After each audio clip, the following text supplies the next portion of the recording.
And welcome, Hoosier fans, finally, I think, to a victorious edition of the Assembly Call. Apologies for the technical issues here, but I think we're finally rolling. But the Hoosiers today, almost forgotten about the game. It's taken so long to get this started now.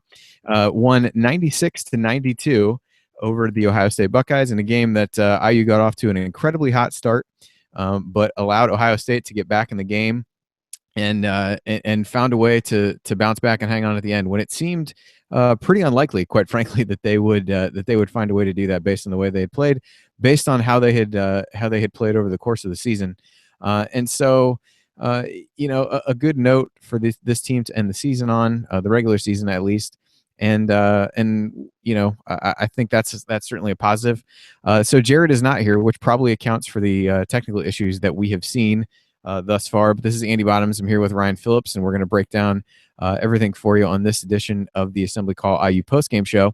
And we're going to start this show, as we do every show, with the Hoosier Proud banner moment. And I think for me, there was a time this game was tied 64-64 in the second half. And one of the things we've talked about is, what is this team even going to be next season, as this year has kind of gotten away from IU in so many ways.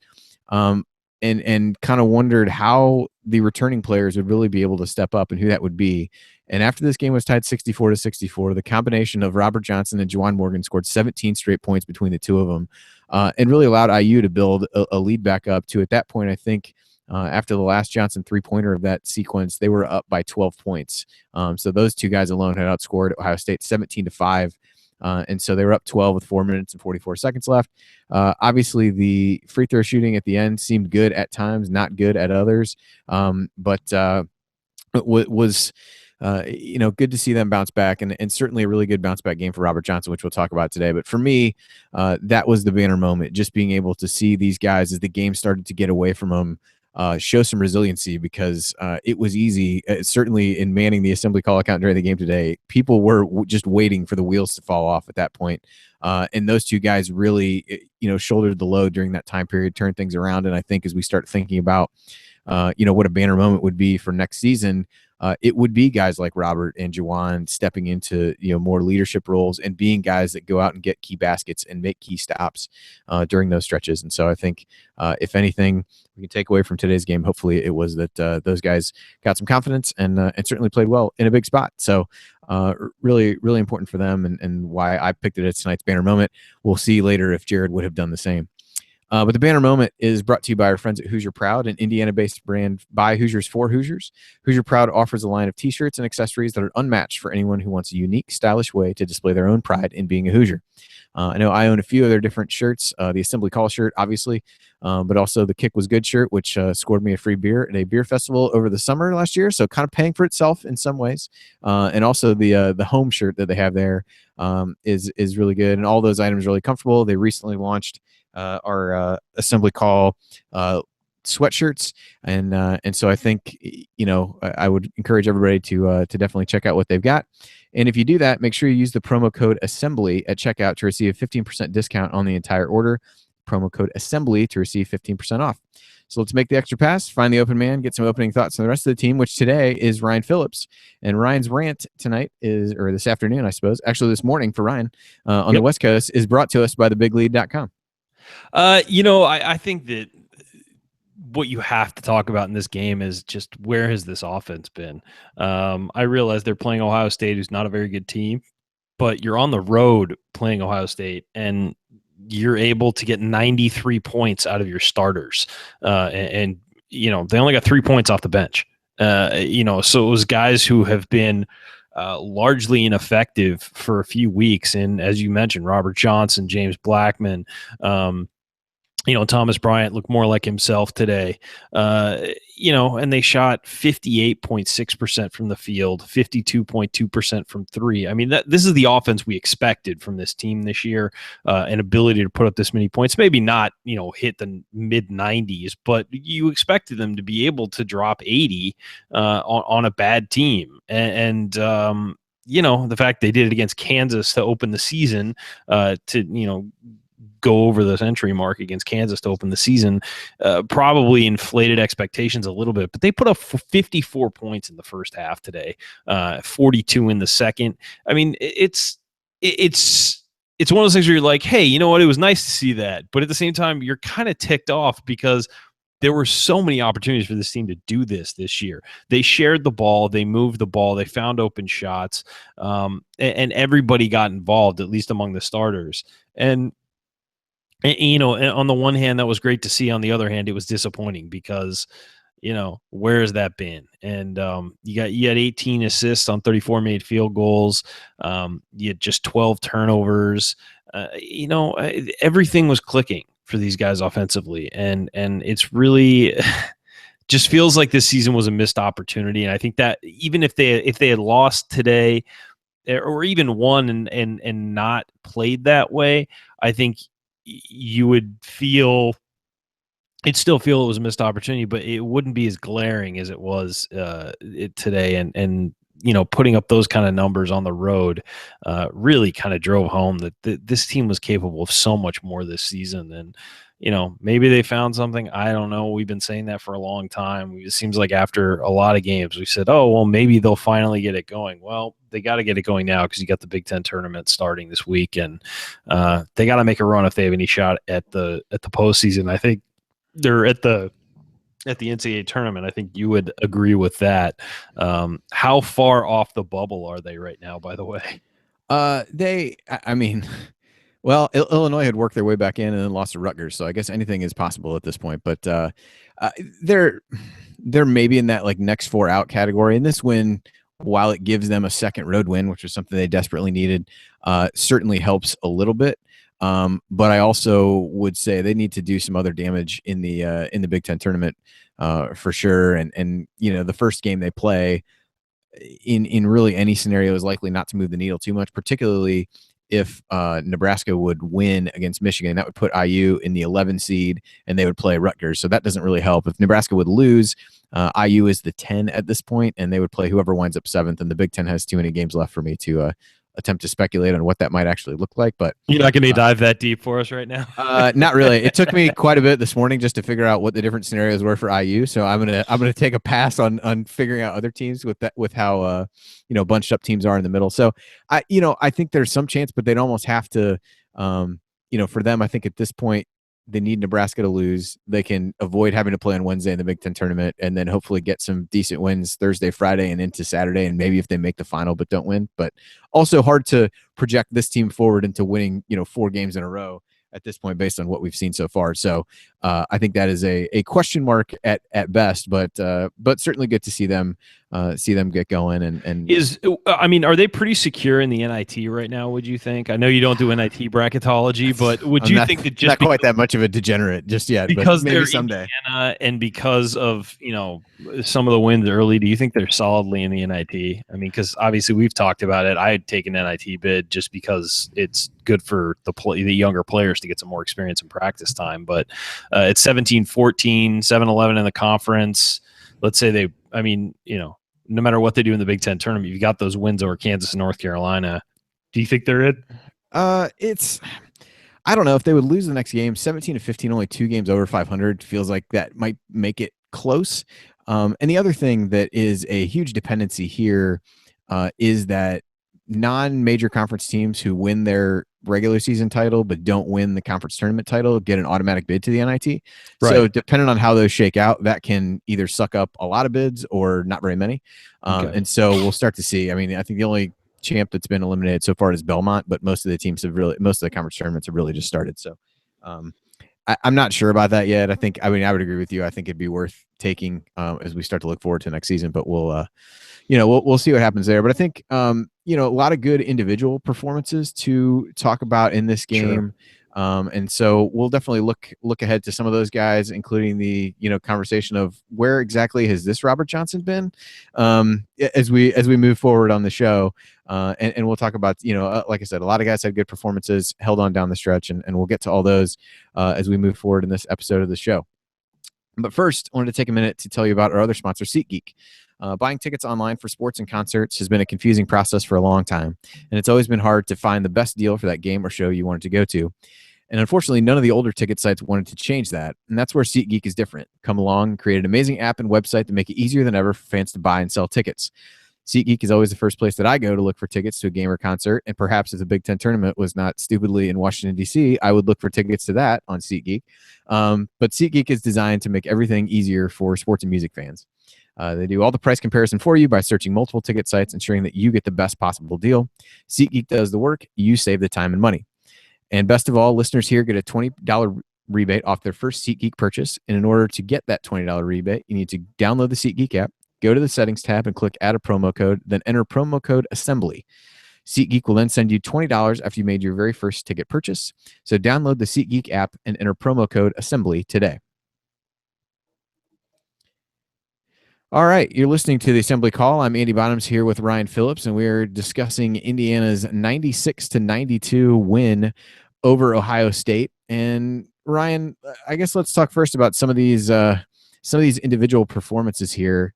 And I guess Robert Johnson feels like the obvious place to start, quite frankly. 26 points, nearly a career high, nearly matched his career high from that Penn State game. 10 of 17 from the floor, including 5 of 8 from three-point range, 6 rebounds, 6 assists, and a big 0 in the turnover column, which might be the most remarkable of all of these numbers, although the shooting is pretty remarkable given how he had been. Was there something that you saw him doing differently today other than just flat out making shots? Did you see him anything different in his approach and in general way he played the game today? He just looked more confident. I don't know, to me at least. And maybe that's because he was making shots and I'm just projecting, but he just seemed more locked in from the get-go and didn't seem to sort of be fading through the game. I don't know. He just looked more engaged. And I mean, they were talking on the game about how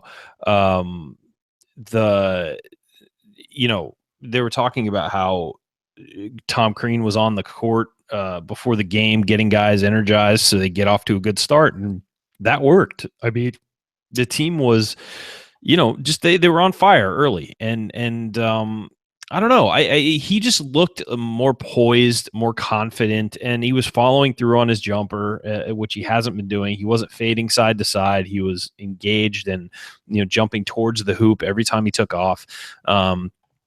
Yeah, it was just a different guy, and what's really funny to me is the guards rebounded really well today. Blackman and Johnson had 8 and 6. And then the rest of the guys, the rest of the starters had a combined 10. And Indiana got out rebounded 34-28, which is, rebounding hasn't been their problem all year. They've been great. So they got out rebounded today and still completely outplayed their opponent. But, yeah, I don't know. Robert just seemed more engaged. He seemed to be enjoying himself more and really locked into the game. And I don't know what caused that, what changed, but the last few games, he has just looked like, almost like a sad sack during the game, just not really engaged and not really enjoying himself, and has looked like he's had the weight of the world on his shoulders. And today it just looked like he was playing like he knew he was going to be great. Yeah, it's interesting that I thought the same thing. And we talked a little bit about this after the Purdue game, that he just really seemed kind of disengaged. It was I think Jared used that term, and it really seemed like the most apt one to use. And I was quite honestly surprised to see him come out and start this game. We had all talked about, seeing more of Devontae Green. And we never really, Devontae only played 12 minutes today.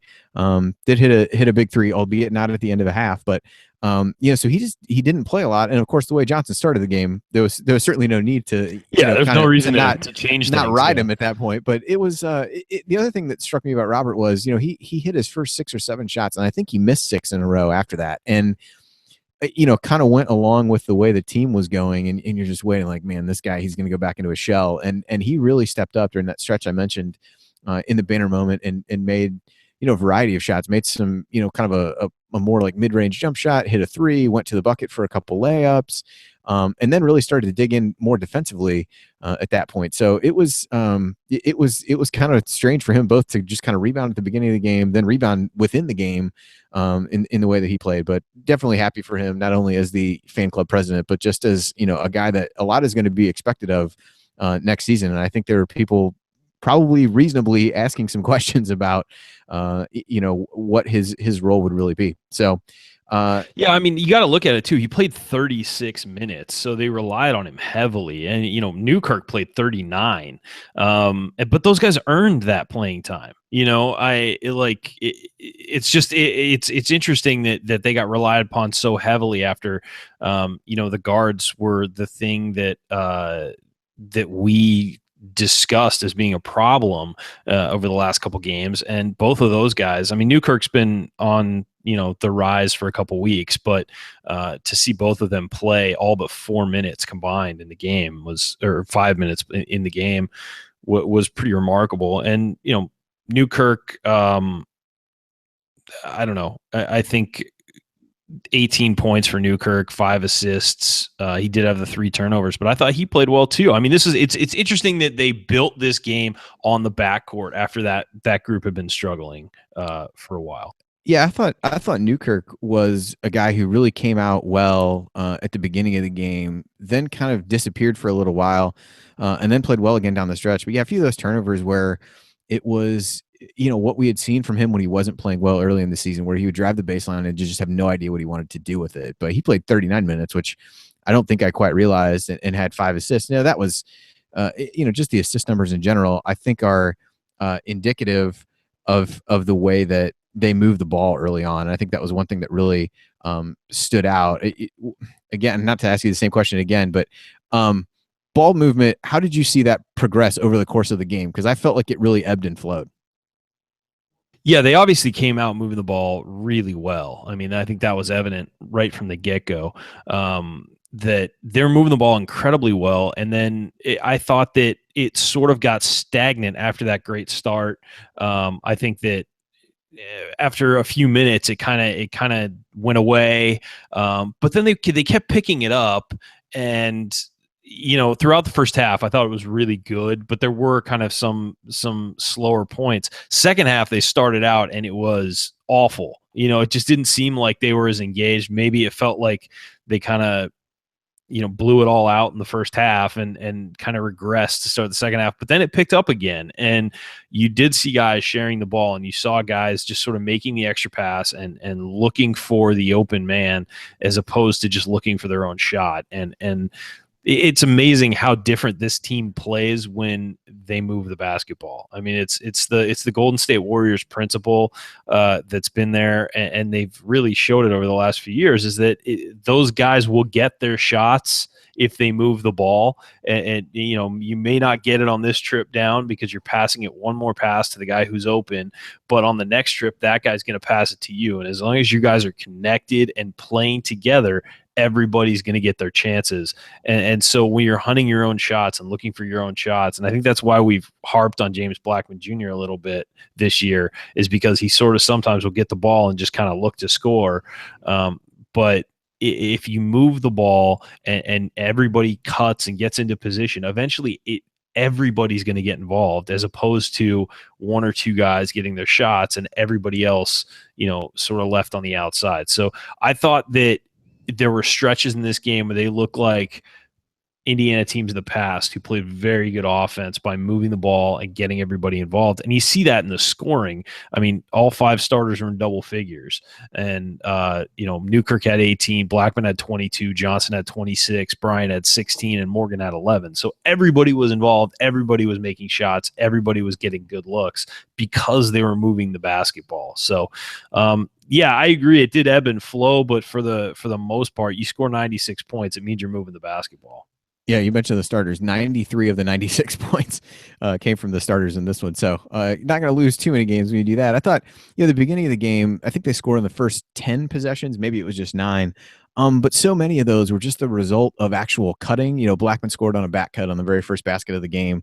And you just had guys that were active, and the ball moved in ways that we've seen at times this year. But I thought in that way, the game was a kind of a microcosm of the season, where they started out on fire and then got really, really stagnant there in the second half when Ohio State came back. And then they kind of got back to it a little bit. And toward the end of the game, part of that was just, Robert and Juwan, making plays and making shots. But it was just one of those things where it's like I remember we kept saying a couple years ago, like, this team doesn't understand what it's doing when it's playing well. And I think that kind of summed up what this team has been in some ways as we, kind of move into this season. And so I think in some ways that just makes you that much more frustrated. I mean, we talked about that other times where it's like, where has this been? Where has this Robert Johnson been? All those kinds of things. And I think some ways it leads to the frustration that a lot of people feel, even in the face of a victory, which we're, at this point, any win for this team, I'm not going to turn a blind eye to and think anything too bad about. Just the way that they were able to come back. But I thought this was a well, yeah, fairly, that was my opening statement. It's disappointing because where's this been? And these guys are clearly capable of it because we've seen it this year. It's not like we're projecting what they could potentially be capable of. We know what they're capable of because they've done it this year. It's just frustrating. And I will say this, they gave up 92 points and did play atrocious defense at times. But when those guys are engaged offensively, you can tell they're at least engaged defensively, for the most part. Now, they may play Olay defense and they may just let guys go, but at least offensive intensity can lead to defensive intensity. And you saw that at times today they played really good defense because they were so engaged offensively and because they were playing so hard offensively. I will say that one thing that I did notice throughout the game was guys, just compared to other games, they're getting much better shots. And like you said, it was through cutting and sharing the ball. And there was just a different level of intensity, particularly to start the game. And maybe that had something to do with Tom Crean being on the floor during pregame warmups and shoot around and really emphasizing his team getting off to a good start. And it clearly worked, whatever he was doing. So we talked about Newkirk. We talked about Robert Johnson a little bit. Let's talk about James Blackman Jr. It's one of those where you look at the score sheet and you say he had 22 points and 8 rebounds. And I think the temptation is to say he played a fantastic game. I don't know that I would say that. He certainly shot the ball fairly well. But 3 of 9 from 3-point range, but was 3 of 4 on twos and made all 7 of his free throws, which were critical at the end of the game. Did have the 8 rebounds. I think that was helpful. We've seen him when he's really contributed well, has been a factor in the rebounding aspect of the game. But what did you think of how James played today? I actually thought he floated through the game at times and then had bursts of intensity, but wasn't that number one scoring option. And I think Newkirk and Johnson really picked it up, and that sort of left James, sort of just left him looking for a place to fit in. And when the ball's moving and when everyone's getting involved, that doesn't seem like those are the games where he plays the best. He plays the best when he gets to do a lot of one-on-one stuff. I thought he hit some key shots. His free throws were huge, especially the 2 at the end there that really sealed the game. So props to him for making his free throws, because the rest of the team was without him, the team was 9 of 15, which is not great. As about how bad Ohio State shot him. Yeah, no, I mean, again, and somebody tweeted this out, is that who would have thought free throws would have been the thing that saved Indiana today, because Ohio State shot 63% and Indiana shot 72. So yeah, those free throws at the end were big. I thought that was his biggest contribution. He only played 29 minutes, which is surprising if you look at how much the other starters played. I mean, Morgan only played 21, but he's an easier replacement with Davis, McSwain, and McRoberts. So yeah, I just you really look at it, and Devontae Green played 12 minutes, and most of that was for Blackman. It felt like, at least. So yeah, I thought it was an okay game for James. He wound up with the 22 points, largely because he hit those 7 from the free throw line. But it wasn't some kind of dominating performance. It wasn't the energetic intensity that we got from Newkirk and Johnson. And Newkirk and Johnson, I thought, were the lead guards today, and I thought they were the ones who really led the team, just in total, not just from the backcourt. Yeah, I thought Blackman started the game really well, moved without the ball, and then he got those couple quick offensive fouls, maybe a minute apart from one another, and then got a third really early on in the second half. I think that probably led as much as anything to him not playing quite as much, because I think Devontae Green came in within about a minute into the second half, because when James picked up a foul. So I think that contributed a little bit. I would tend to agree with you, though. I thought he played well at times. But I also thought, there was a time, right after that stretch that I mentioned when Johnson and Morgan scored, 17 straight points. And then I think it was at that point that he just like hunted a three, and it was like that you can get that shot whenever you want from the top of the key. I mean, he did hit a big three late after they had cut it to 7, I believe. He hit a three to push it back up to 10 and made the free throws. But I thought an okay performance, but I thought some of the shot selection at times didn't necessarily come within the true flow of the Fairly offense. standard for James. So yeah, pretty much a normal game. I guess we could have just left it at that and saved the last 5 minutes. But all right, so coming up on the assembly call, we're going to discuss the front court. We've talked a lot about the backcourt guys, and rightfully so based on how they played. But definitely want to hit on Thomas as well as Juwan Morgan a little bit more, and the bench. Because those guys, as I said, only had 3 points, but I think there were, some positive contributions, but a little bit of a weird game based on what we've been seeing. So we'll talk about that when we come back. But first, I want to take a quick minute to tell you why you should activate your free Assembly Call membership. 3 quick reasons. 1, it's quick and easy. You just go to assemblycall.com/join. It'll take just 15 seconds, enter your email, and you're done. It's how you get our best content. So by joining, receive our weekly 6-banner Saturday IU Hoops News Roundups, is one of which came out this morning. And then you'll also receive the detailed post-game analysis emails that will be in your inbox first thing tomorrow morning. And it's also how you connect with us in the Assembly Call community. Only members can access our moderated post-game live and discussion forums. So if you like what you hear on the Assembly Call, becoming a member is a next logical step. So join us for free at assemblycall.com/join. All right, you're listening to the Assembly Call. I'm Andy Bottoms here with Ryan Phillips, and we're discussing IU's 96-92 win over Ohio State and what became IU's only their second, unfortunately, road win of the season. But certainly a good time to get it, and something that we hope will help them from a seeding perspective in the Big Ten tournament, which we'll touch on here at the end. But, before the break, talked about wanting to hit Thomas Bryant and Juwan Morgan a little bit. So I guess let's go with Thomas. So he was 7 of 9 from the floor, 16 points, just 4 rebounds, ended up with 4 fouls, 3 turnovers, 2 blocks in 30 minutes of action. I thought maybe similar to what we would have said about James, kind of ebbed and flowed with what we got from him. Ryan, anything stand out to you from Thomas's performance today? Well, I thought he was efficient when he got the ball. The 3 turnovers are a problem, but we've seen Thomas be loose with the ball all year. But the 7 of 9 from the field, that shows that he didn't force things as much today as he had been. And I think that part of that is the fact that the guards were playing so well that he didn't need to force things. Still was out there for 30 minutes, gave a workmanlike effort. Again, as you said, the rebounds, only 4.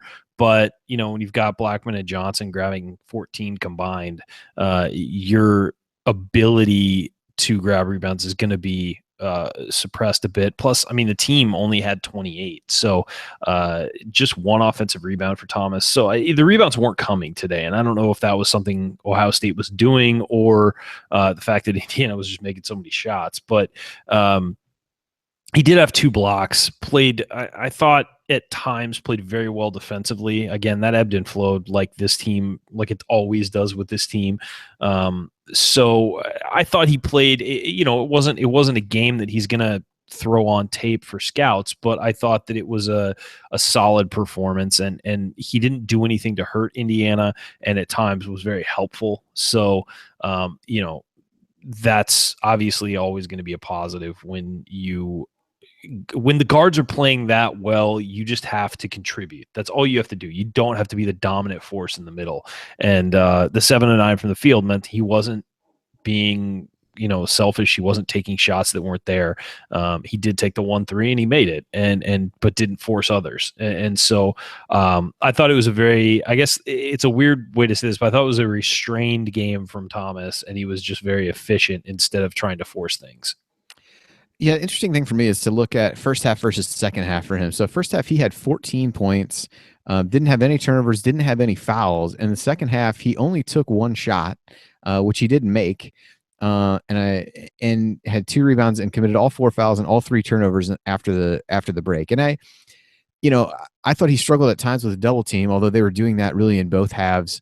And I thought that was something that he struggled with. But there was a time in the first half when he really they had cut it to 9. He made a really quick decision when he got it in the post, and I think that was the one where he kind of spun toward the baseline, got underneath the basket, and either scored or scored and got fouled. And there were times it felt like he would wait for the double team to get there, as opposed to times when he would make a quick decision. And then I really thought when IU's offense got stagnant, they really just didn't give him the ball all that much. Quite honestly, is in the second half, and so obviously one shot would certainly speak to that. And I thought defensively, he struggled at times against, Trevor Thompson, but I also think, when IU would put Deron Davis in the game, that left Bryant trying to guard Jayshawn Tate, which, other than from a height perspective, is not an ideal matchup. So I thought it was a kind of a mixed bag from Thomas. I thought overall, came out really strong. Was honestly surprised as I was looking through the stats here to see that he only took the one shot in the second half. Definitely didn't feel like he was as involved, but I was a little bit surprised to see that. Juwan Morgan, the other guy that I think definitely bears mentioning, has really started to play better lately. I think we've all remarked that he's starting to finally look healthy. He was 4 of 4 from the floor. Did most of his scored most of his 11 points during that stretch that I mentioned. He had 7 of his 11 then. 4 rebounds, 2 assists. Did get in foul trouble again with 3 fouls in the first half, but managed to stay out of that in the second. Had a couple blocks and a steal. And overall was in only 21 minutes because of the foul trouble, was IU's best in plus minus at plus 15. Big takeaways from Juwan for you? Is this just really him building upon what we've seen from him these last few games? Yeah, he just looks more engaged. And I know I've used that term to talk about several guys, but I think it's clearly he's not thinking about the injury anymore. And he looks like a guy who can fill the stat sheet across the board. I was happy to not see him firing a 3 today because he hasn't been great on his 3-point accuracy, which is clearly something he's going to have to work on in the offseason. He missed a couple free throws late very badly. But other than that, I didn't think there was much negative to his game. Yeah, the fouls he picked up were, restrained his game a little bit, but again, 4 rebounds, 2 assists, a steal, 2 blocks. He's a guy who can do everything for you on the court and play solid defense as well. So I thought it was a solid game. 11 points, maybe not indicative of his contribution. I mean, he was the lowest scoring starter because everybody got into double figures, as we mentioned. But I thought his contributions were all over the court, and it's, again, a performance he can build on, and as he's taking more of a role. He only played 21 minutes. Part of that's probably because of the foul trouble. Part of that's probably, they're still kind of trying to ease him back in and not put too much pressure on that foot that's been injured. But I thought he played a very good game, and maybe one of the more well-rounded games of the guys on the floor. Johnson obviously would get the number 1 spot for me on that, but Morgan and Newkirk were I thought the second and third in that, who was the best player today for Indiana. I thought they both played very well. And Morgan, certainly, again, you're looking at a guy who has such a high ceiling as an all-around player, and seeing him finally get healthy again, it's sort of disappointing because, gosh, if we had this guy healthy all year, you start to think of the what ifs. I mean, the regular season's over. You really start to reflect on what ifs, and Morgan and Anunoby being healthy the whole season, does that change anything? I mean, I think there are elements of this season that would be the same. I think there'd be inconsistency. I think that the offense and defense would ebb and flow. But those guys can make so many plays for you that win basketball games that you could probably steal several wins in there of the close ones that Indiana lost just by having those two guys healthy and on the floor. And so, it may not change the long-term outlook as far as is this a championship level team or anything like that, but you're certainly, I think, with those two guys healthy, you're off the bubble, you're solidly in the tournament, and you're not sitting here with anxiety about where the season is gone, and you're not having to justify to people whether or not you included Indiana in your last 4 in or last 4 out. True. That would be, everybody wins in that scenario for sure. So let's talk about the bench. There's no need to really single out specific guys, although there's one I wanted to hit, and you can kind of give your thoughts in general. But I would say, the bench has kind of become something that, lineups have changed a little bit, and Juwan Morgan had been coming off the bench, periodically. But the bench 3 points today. Didn't really get a lot out of Deron Davis. Didn't get a lot out of Freddie McSwain. I thought I thought McRoberts played well in spurts. He ended up being plus 12, had 3 assists, 2 rebounds when he was in there. Basically created a 3-pointer for James Blackman Jr. after IU had fallen down 62-61. He really scrapped for an offensive rebound, dug it out, and then ended up getting it out to James, who hit a 3 to put IU back on top. And I thought his contributions were good, but overall, didn't really get a lot from the bench. Now, part of that is probably just the starters played that good or that well. But anything concern you from not getting this kind of bench, getting 3 points off the bench at this stage of the season? Well, first of all, I would agree that Zach McRoberts was the best player off the bench today. Deron Davis turned the ball over a few times. He did have 2 assists and an offensive rebound. But you're right. You got nothing from the bench today, really. But they also didn't play very much. You got 15 minutes out of McRoberts, 12 out of Green, 13 out of Deron Davis, and 5 minutes out of Freddie McSwain. I feel like Freddie McSwain is a guy who needs to be in the game for at least 10 minutes to have an impact, just because he's an energy guy, and he has to have the opportunities to be an energy guy and to get an offensive rebound, to get a putback, things like that. So putting him in a short spurt, you're really not going to get much from him, I think, typically. You mentioned Devontae Green earlier, and he hit a big 3, and I actually thought he played pretty good defense, at least harassing the ball.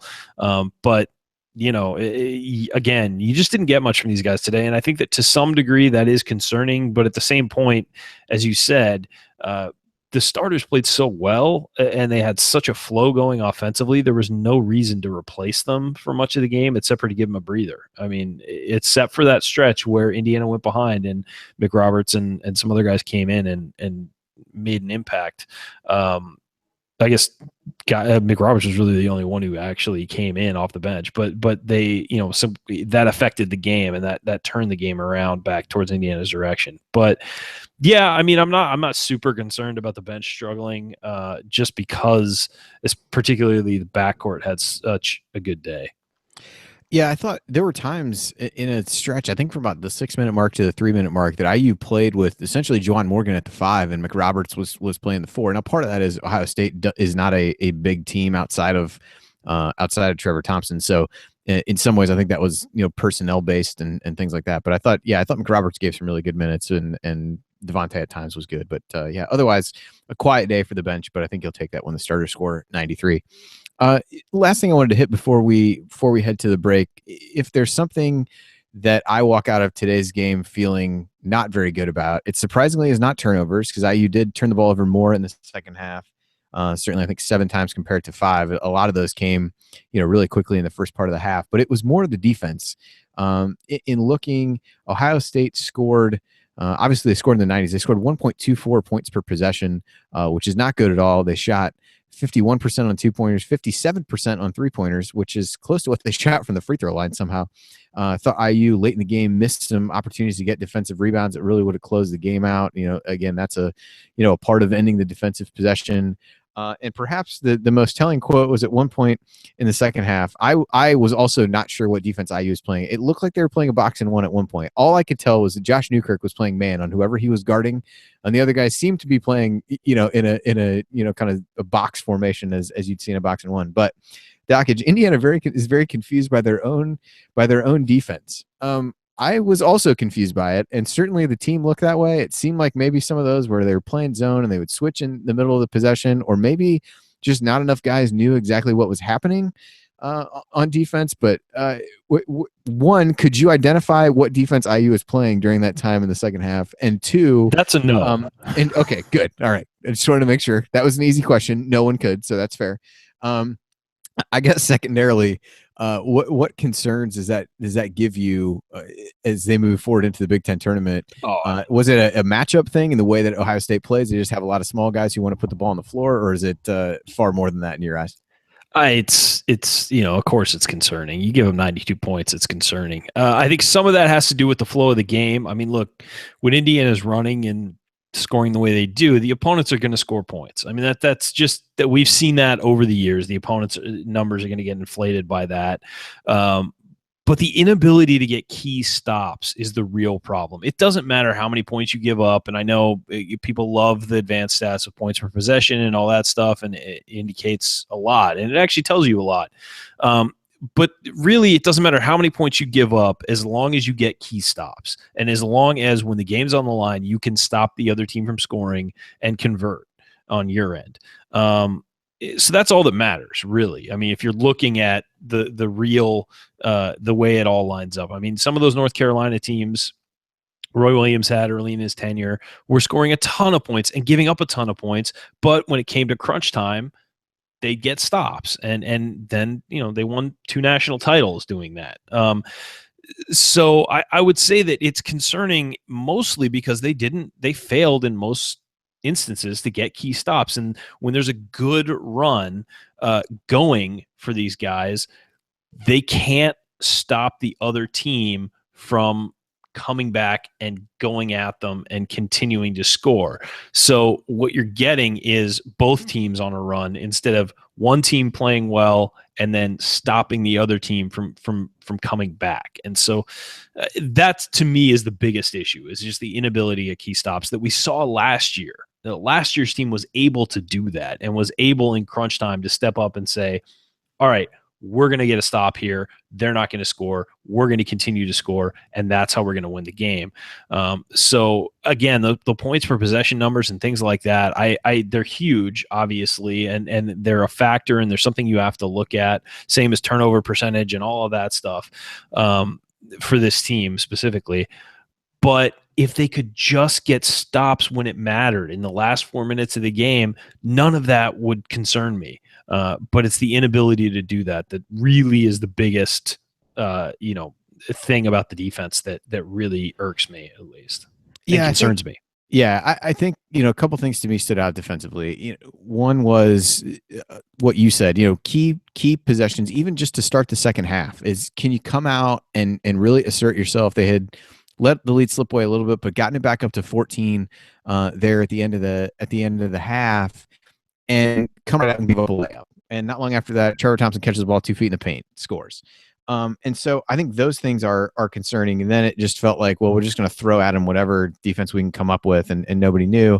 And then there was one point in the second half, I think it was Jeremy Price that tweeted this out about, IU apparently was not aware that Jayshawn Tate only goes to his left. And it was those kinds of scouting report type things, or even just watching the flow of the game. This is where this guy wants to get the ball. This is the direction that he wants to go. And the inability to recognize that and subsequently take it away. I'm not going to say it was surprising, because certainly because we've watched this team all year. I'm not gonna go that far, but I think that's just a lack of overall awareness. It's one of the things. I guarantee that's in the scouting report. Of course it is. Those guys watch film on these guys. So. Yeah, so it's just an overall lack of awareness when you get that guy in front of you to remember. Oh, right, he goes left. I don't know if it's just a basketball IQ thing or what. But I mean, clearly it must be. But yeah, I would agree. I think that last 4 minutes thing we were talking about, teams led at the last media timeout in several close games and wound up not A, executing, and B, getting stops. And that's led to 4 or 5 losses. So if you can just get a stop when you need it, again, like you said, you're up 14 to start the second half. If you just get a couple of good stops, the game's over. I mean, there's no way they're coming back from 20 down, we'll say, or 22 down, because the other team's just going to fold and collapse when it's Ohio State, who's not a very good team. They're just going to mentally pack it in. But you don't do that. You let them get a little confidence. You let them get back into the game. Yeah, you bring then you bring the lead back up again, and then they close it again, and then you start questioning yourself and whether or not you can actually do it, or whether you were just making shots. I mean, you get 3 stops there, 3 or 4 stops in a row, boom, game is over. Get warming up the bus and get ready to go home. But they don't do that, and they can't. It's almost like they have to increase the difficulty on themselves, and then usually when they increase the difficulty, the other team ends up passing them and winning the game. They can't make it easy, and that's been this team's issue all years. They just can't make it easy. Yeah, I mean, even at the end, where clearly you're not trying to foul, but just how quickly Ohio State was scoring, even I'm going to let you score, we're going to get fouled, all those kinds of things. Yeah, they just seemed hell bent on making it a close game, as you said. So All right, so coming up in the assembly call, we're gonna wrap up. We'll look ahead a little bit to the Big Ten tournament and deliver our final thoughts, which are brought to you by our friends at Yogi's Bar and Grill in Bloomington, where you can get 10% off of your food during IU basketball games. We at this point know there will be at least one more, and that's all that we can say. But hopefully, for IU fans and hopefully for our friends at Yogi's, IU can reel off a few wins in the Big Ten tournament, and everybody can be there to enjoy it. So you can get 10% off your food order during the IU games at Yogi's. Tell them that the assembly call sent you, and then you can stick around after the game for the assembly call IU postgame show, which Yogi's is now broadcasting live after the game. Hopefully they were today, given our delay in getting started with the B team from a technical perspective here. But definitely would encourage everybody to go to Yogi's. Lots of chances to watch all kinds of conference tournaments there next week, including the Big Ten tournament, which IU will be playing in, obviously, and we'll discuss the potential dates and times for those games here as we get to the last call in our final segment of the day.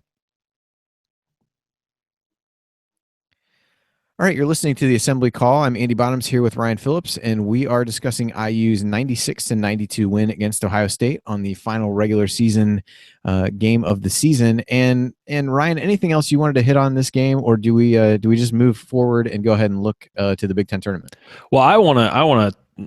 I think we've covered this game pretty well. I want to pick your brain, not even related to the Big Ten tournament. I just want to know how many teams you think the Big Ten's going to get in right now. Right now, like forget the tournament. Obviously, the Big Ten tournament's going to have an effect on that. Right now, how many Big Ten teams do you think are going to make it, and who are they? So right now, I would say there are 5 locks. So that would be Purdue, Wisconsin, Minnesota, Maryland, and Northwestern. So Northwestern's in. They can celebrate. I think they're good after winning the other night. I mean, losing to Purdue at home doesn't kill them, and I think given the state of this year's bubble and where they are, I think they've got enough room there to do that. So I think those 5 are safe. I'm gonna just to let you know, I went to high school with a lot of people who wound up at Northwestern, even out of San Diego, oddly enough. So I'm gonna go ahead and call all of them today and tell them that you said they're in, and if they don't get in, to send a strongly worded letter your direction. So absolutely. Make sure you give them my home address too. I will. Yeah. All right, good. So I think they're okay. I think Michigan State and Michigan are the ones that are really next in line for me, and I think with a win each, they're safe. Michigan State is playing Maryland right now, and that was a close game the last time I saw the score. Michigan hosts Nebraska tomorrow. I think they both ultimately end up in. So that puts it at 7. Illinois, Iowa, IU, I suppose, are in the conversation at this point, and with a deep Big Ten tournament run could do it. But if the tournament started tomorrow, I'd probably say 7. I think there's an outside chance at getting 8. But in a year when the league really hasn't been that great, I feel like 8 is kind of a stretch. Although had Illinois, the league's been not shot themselves in the foot. What's really helped the Big Ten is Rutgers has really been the only terrible team, and so I think they're the only team that's outside of the top 100 in the RPI. So in a world where the RPI means everything in terms of how the team sheets are organized and what the committee looks at, it's really hard for these teams to get bad losses. So you get in these scenarios where, until today, it's like, well, Illinois doesn't have a sub 100 loss. Well, it's hard to do that unless you really stub your toe in the non-conference, given the state of the league. But there are also a lot of conferences like that. It's not really unique to the Big Ten, but I think that's kind of helped some of these teams that you would have thought there's no way in the world we're going to be talking about really get into the conversation. So I think there's a chance that one of the, that an Iowa and Illinois, maybe IU, if they get to the Big Ten final, could sneak their way in, but it depends on what other teams do. So if you ask me today, I'd say 7. If you ask me in a week from now, might be a slightly different answer, but I would be surprised if it's less than 7. Is Indiana getting a top 4 seed in the region anywhere?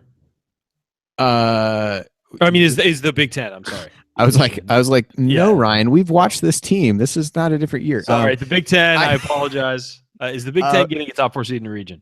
I think Purdue is the only team with a chance of that. I think if they have a deep Big Ten tournament run, Northwestern tomorrow would be another good win for them.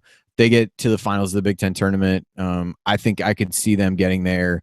Depends to the a little line, bit probably. What happens. Yeah, I find it really hard to believe they'd be able to jump enough teams to get to a 3 at this point. I think they're in that 4 or 5 range now. 3 is probably absolute ceiling, but I think they're the only one with a legit shot at a 4.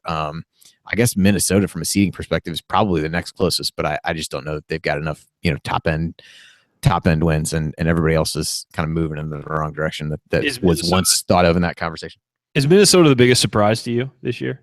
Yeah, absolutely. I mean, in some ways, I think I'd heard good things about Amir Coffey coming in, and Lynch from I think Illinois State is where he transferred from. He'd been a solid player, but just with the way they had lost so many games last year, it's really hard to see a team take that next step. But they're really young, and so you see the resiliency of, Jordan Murphy and Dupree McBrayer and things like that, and then Nate Mason, who, if I'm looking at that, this says he's only a junior. That is insane. I feel like Nate Mason's been there forever, but some of those guys have really grown up and they've meshed really well, and I think they now are positioned for success as they move forward. I mean, they've won 8 games in a row at this point. They play at Wisconsin tomorrow, who's in kind of a free fall. So yeah, they've definitely been at least the biggest positive surprise to me.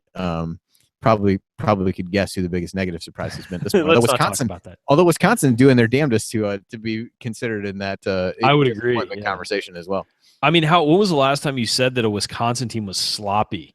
Like, they're just sloppy in every defensively, offensively, like everything about them is sloppy. We talked about this on the radio show, and you obviously weren't on this week, but who is the team you think could make a run in the Big Ten tournament? I mean, the NCAA tournament. I'm sorry. If you had to pick one team out of the Big Ten to make a run, who would it be?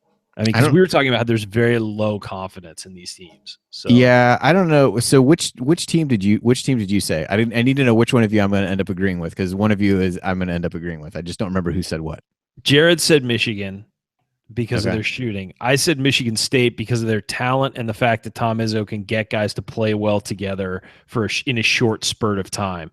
And I thought Michigan State, I mean, pure talent wise, is as talented as anybody in the conference. So I plus I'm an Izzo lover. We all know that, but I said Michigan State just because of their overall talent level. I think Purdue, if Purdue has one off shooting game, they're out. I mean, I think that, they don't have anything. I mean, Swanigan's great, but a team can take away a big man, and then you put a lot of onus on the guards. And I don't think they have many creators. I think they just have shooters. And so if you don't have a guy who can create things off the bounce, it's really going to make it difficult in the tournament if you face a good defensive team. Yeah, I mean, if we were just saying who's going to go the furthest, I would probably say Purdue, but I also don't know that I necessarily see them outperforming their seed. So let's say they end up getting a 4 seed, like I could see them getting the Sweet 16, probably not past that. Right. Even if they were a 5, I could probably see the same thing. I'm inclined to say, if you're going to take a flyer on somebody who's really getting hot, I guess I would say Michigan. That makes sense. I mean, I don't disagree with that. Yeah, I think Derek Walton has played so well down the stretch. I think they're getting good contributions from Wagner and DJ Wilson.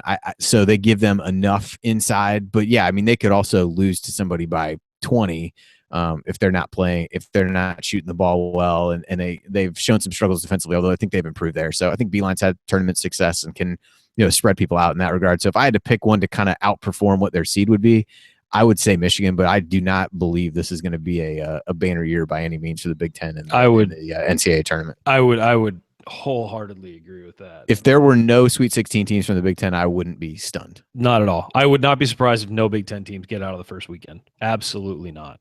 So, yep. So all right, you're off the hot seat. I just have to throw those. That was rough. All right, so Big Ten tournament. So at this point, here's what I know, or what I think I know from doing some of this morning. So if Nebraska loses to Michigan, IU slips into the 10 seed at that point, which would play whoever ends up being the 7 seed at 6:30 on Thursday on ESPN2. That's Eastern time. So I can look and see who currently is in 7th place. If Nebraska wins over Michigan, then IU ends up the 11 seed and would play Rutgers at 7:00 on Wednesday on the Big Ten Network. And I think from IU's perspective, for those harboring any hopes of an NCAA tournament or a deep run, I think IU has to try to find a way to avoid playing on Wednesday. That game, other than taking your legs away from you that much earlier, provides no actual benefit, and really only downside at that point. So I think if IU's gonna, best case scenario, they need to, root for Michigan tomorrow, see what happens. If I'm looking at this and trying to count down where 7th place is, looks like Michigan right now is in 7th place, but they're tied with Iowa at 9-8. Both of those teams have potentially winnable games, which would put them at 10-8. Northwestern and Michigan State could also lose and wind up 10-8. So could end up with 4 teams at 10-8, at which point I have no idea what the tiebreaker would be to who IU might end up playing. So not even going to speculate on who that might be, but the game would be on Thursday at 6:30 on ESPN2. So kind of hoping for that, both from a logistical standpoint and in terms of trying to be able to watch the game, and also from an opponent standpoint. So it looks like that's kind of what's next up for IU. Once that all sorts itself out, we'll certainly let everybody know. And regardless of the game time, we will assuredly be there to after the game to break down whatever happens. And Jared has a dream that somehow we are able to like reel off 4 shows in 4 days. I don't know that we've ever done more than 2 in 2 days in the Big Ten tournament. So I really don't think we have. I'm fairly certain we have not. So even if we got to 2, that would feel like somewhat of an accomplishment, but we'll sort out what will happen there. So with that, we will move our way into last call. Sorry again for the slow start to things, but I think once we actually figured out what in the world was going on technology wise, we've rebounded nicely, as IU did when they gave up the lead and played well down the stretch. So I'd like to think that Ryan and I have responded in a similar fashion.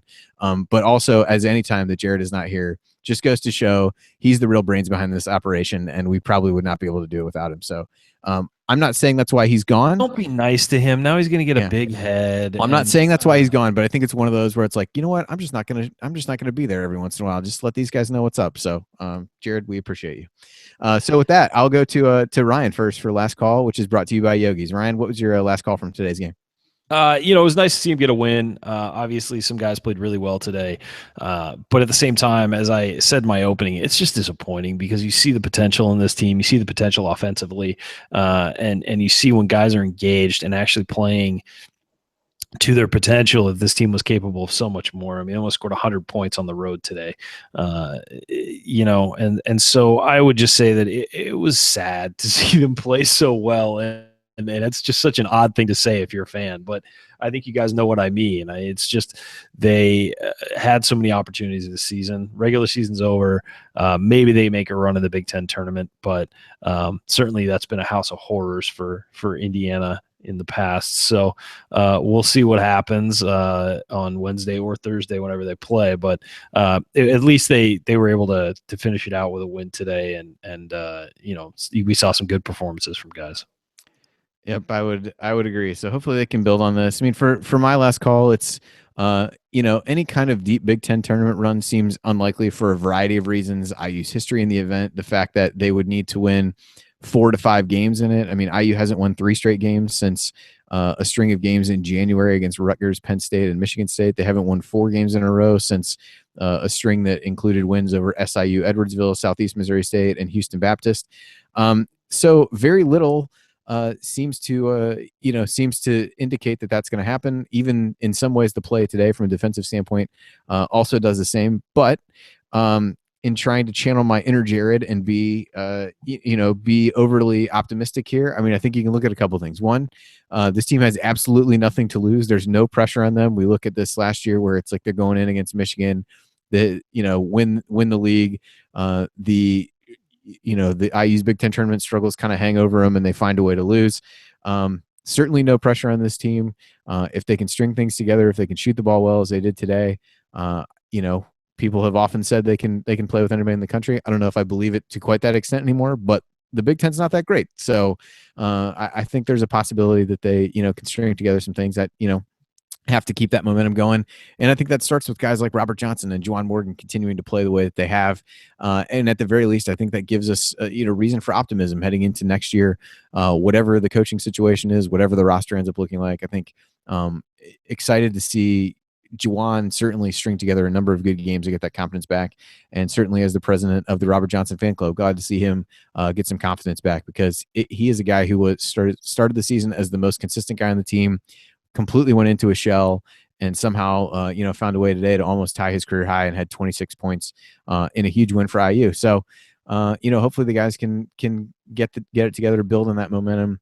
And as I said a minute ago, hopefully they don't start playing until Thursday and can get a little rest between now and then and make some noise in the Big Ten tournament, a place that has not done them well, but It's in Washington, D.C., so none of that history has occurred there, which is, quite frankly, I think, a dumb place to have the Big Ten tournament, although not as dumb as it'll be next year when it's in New York City a week earlier than it will be now. So everybody can look forward to that.